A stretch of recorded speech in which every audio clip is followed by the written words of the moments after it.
Satan came before God on a day when the sons of God came before him. There are, it seems, great and high holy days in the heavenlies, and this was a holy week, for there were several such audiences. What would be the name of these days? On the week of Passover, so many things occur.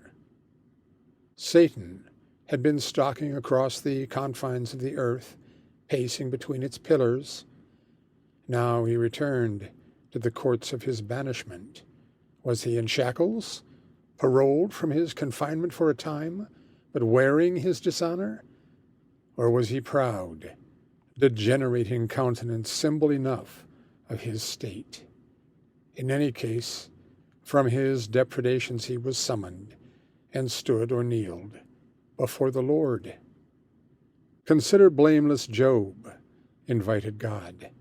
Has Satan never heard of Job? What then is being said? Of course, they both, God and Satan, understand that they are being watched. Adam and Enoch have walked with me, my servant, Job. Satan well remembered Adam, and must have smiled in his heart. Every man has his idol. With Adam, it had been Eve. How he must have loved her, to follow her into death. He would not have her be alone. He had known solitude.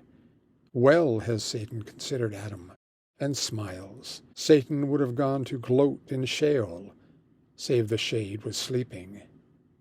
As for Enoch, he would have been a presence in that company of angels, and nothing could be said of him. Touch Job, O Lord, with thy blessing, and he will bless thee in kind. How clever the play on words, curse as blessing. And so the Lord removed the hand of his protection, and gave his servant Job into the power of Satan. But after Job fell, and rose to tear his clothes, and shave his head, and strew ashes like smoke and wind after, he fell again, and worshipped. Blessed be the name of the Lord. Grief does not crush some men. When after some days Satan came again, the Lord recalled Job to memory. You incite me against him, and he holds fast to his integrity. So many ways to accuse there are, yet Satan did not see his chance, although the Lord had spoken it. Instead, Satan returned to the flesh, skin for skin. He must have said it smiling. Perhaps this is why Adam fell, the tender touch of Eve, and the Lord gave Job, his bone and his flesh, into the hands of Satan. From crown to sole has Job been struck, a byword of pain as he sits in ashes, blistered like a burnt offering, dripping infection like fat melting over flames.